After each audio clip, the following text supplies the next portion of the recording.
నా గ్రామ మహిళలందరూ కూడా ఎంగిలి పూల బతుకమ్మ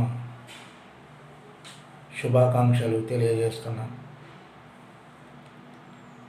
ఎంగిలి పూల బతుకమ్మ అంటే ప్రకృతితో ముడిపడి, అదేవిధంగా ప్రకృతిలో పూసేటటువంటి అన్ని పువ్వులను కలిపి ఎంగిలి పూల బతుకమ్మగా తయారు చేసి ఈరోజు అమావాస్య నుంచి మొదలు పెట్టడం జరుగుతుంది. ఈరోజు మహిళలందరూ కూడా బొడ్డెమ్మలు కొట్టడం జరుగుతుంది.